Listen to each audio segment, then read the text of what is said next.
တူရတနာအဆုဖြူလွှာတစ်ခုရေးရမယ်ဆိုတဲ့အတွက်ကနည်းနည်းတော့စိတ်ဖိစီးစရာကောင်းနိုင်ပါတယ်ဒါပေမဲ့စိတ်မပူပါနဲ့ဒီရှင်းလင်းတင်ပြချက်ကိုကြည့်ပြီးသွားရင်တော့အဲ့ဒီဆိုရင်စိတ်ဒီပျောက်ပြီးရှင်းလင်းသိကြတဲ့လက်တွေ့ကြတဲ့အစီအစဉ်တစ်ခုကိုဘယ်လိုရေးဆွဲရမလဲဆိုတာသိသွားမှာပါ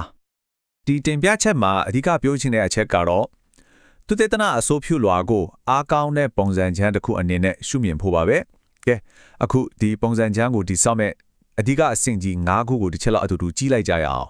ဟုတ်ပြီအပိုင်းတစ်ကိုစလိုက်ကြရအောင်အဆိုပြုလွှာဆိုတာကြော်ဖြတ်ရမယ်အတားအဆီးတစ်ခုမဟုတ်ပါဘူးဒါဟာကိုယ့်ရဲ့စိတ်ကူး idea လေးတစ်ခုကိုတကယ်လက်တွေ့ကြပြီးအကျိုးသက်ရောက်မှုရှိတဲ့တူရတနာ project ကြီးတစ်ခုအဖြစ်အသက်သွင်းပေးမဲ့အရေးကြီးဆုံးပထမဆုံးခြေလှမ်းတစ်ခုပါပ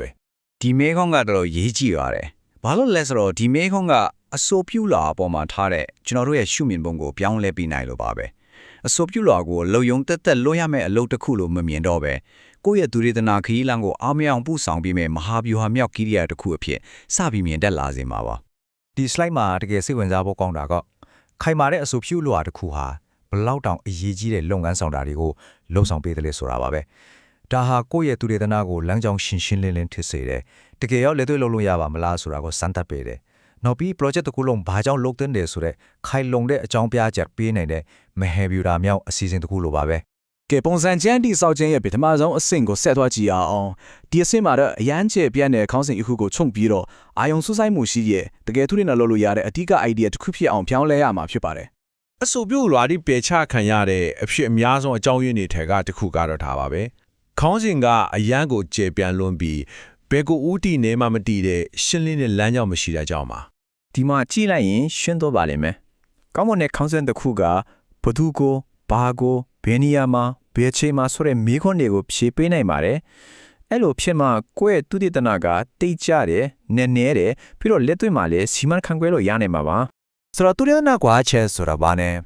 လဲလဲပွားရင်တော့ဒါကအရင်ကသူတည်တနာတွေမှာမဖြေရှင်းရသေးတဲ့တမို့လနေတဲ့နေရာလို့တခုပါပဲအဲ့ဒီနေရာလို့ကိုယ့်ရဲ့လေ့လာမှုကဝင်ပြီးဖြည့်ဆည်းပေးနိုင်တယ်ဆိုတာကိုပြနိုင်ဖို့ကအရန်ကိုအရေးကြီးပါတယ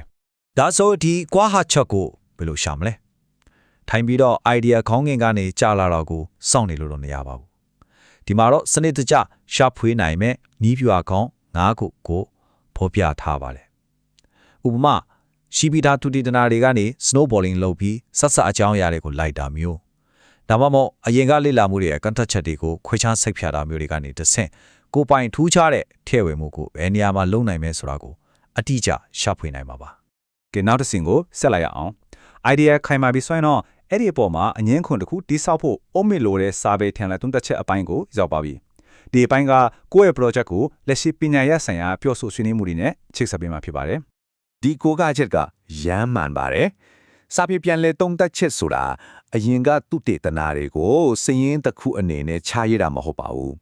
အဲ့ဒီအထဲမှာရှိတဲ့ idea တွေနဲ့ကိုကတက်တက်ကြွကြွပြန်လဲဆွေးနွေးပြီးကိုနေရာကိုရှာရတာမျိုးပါလောက်တတ်တဲ့အမှားချီတစ်ခုကတော့တခြားသူတွေပြောခဲ့တာကိုအစီရင်ခံစားလို့စရင်ဖြူစီယုံတတ်သက်ပဲလှုပ်လိုက်တာပါအဲ့လိုလှုပ်လိုက်တာကကိုယ့်ရဲ့သူတေသနာအတိတ်ကိုဒီပညာရဲ့နေပယ်ထားမှာဘယ်နေရာခြားခမ်းမှာလဲဆိုတဲ့အခွင့်အရေးကောင်းတစ်ခုကိုလွှဲချော်သွားစေပါတယ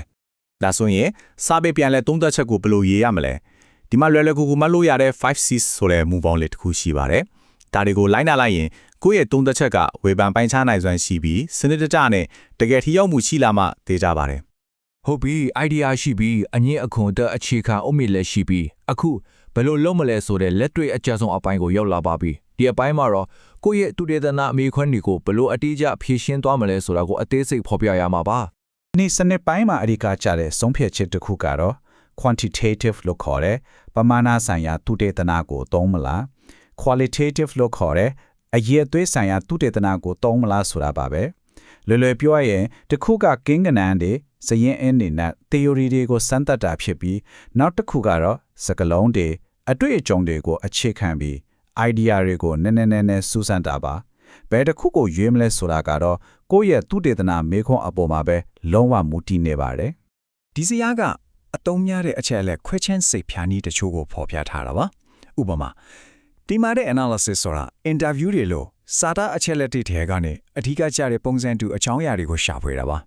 meta analysis ကတော့ရှိပြီးသားလေးလာမှုများစွာရဲ့ရလဒ်တွေကိုစိတ်ရင်းနဲ့ပေါင်းစပ်ပြီးပုံကြီးတစ်ပုံကိုမြင်အောင်ကြည့်တဲ့နည်းလမ်းတစ်ခုပါအဓိကကတော့ကိုယ့်ရဲ့တူတေတနာမီခွန်အတွက်အတင်းတော်ဆုံးကီလီယာကိုရွေးချယ်နိုင်ဖို့ပါပဲ ဒီမှာတော့နာမည်ကြီးအချက်လက်ခွဲခြမ်းစိတ်ဖြာရဲ့ software ရဲ့အားသာချက်အားနည်းချက်တွေကိုလက်တွေ့ကြနိုင်ရှင်းပြထားပါတယ်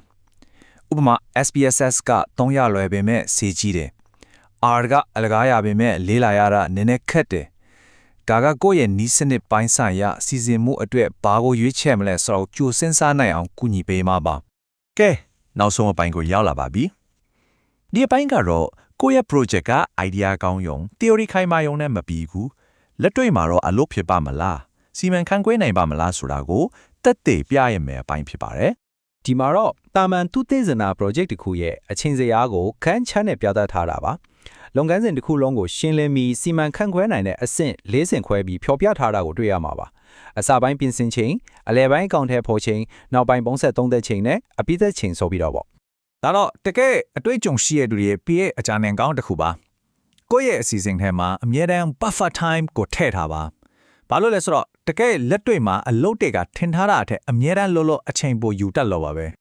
အဆိုပြုလွှာမတင်ခင်မှာဒီအမားတွေကိုယ်စီမမပါနေအောင်နောက်ဆုံးတစ်ခေါက်စစ်ဆေးကြည့်လိုက်အောင်ရီမန်းချက်နဲ့မိကွန်းတွေကတထက်သေးကြရလားသူတွေတရဒီဇိုင်းကလုံလောက်အောင်အသင်းစေရလားတင်ပြမှုကတက်ရရလားဆိုတာတွေကိုသေချာစစ်ဆေးဖို့လိုပါတယ်နောက်ဆုံးအနေနဲ့ဒီအချက်ကိုအမြဲတရရပါအဆိုပြုလွှာဆိုတာအဆုံးသတ်ပန်းတိုင်မဟုတ်ပါဘူးဒါပညာရဲ့ဘူးတရနယ်ပယ်သေးကိုယ့်ရဲ့ခြေတလန့်စဝဲမှုကျွတ်ဖြစ်လို့ပေးလိုက်တဲ့ long chart တစ်ခုပဲဖြစ်ပါတယ်ကဲအခုဆိုရင်လက်ထဲမှာပုံစံချက်အဆင့်ထက်ထိနေပြီဒီပုံစံချက်နဲ့ဘလို့အဆောက်အုံမျိုးကိုတိဆောက်ကြမလဲဒီမေခိုးနဲ့အတူကိုယ့်ရဲ့သူထိတနာခရီးလန်းကိုယုံကြည်မှုရှိရှိနဲ့စတင်လိုက်ကြရအောင်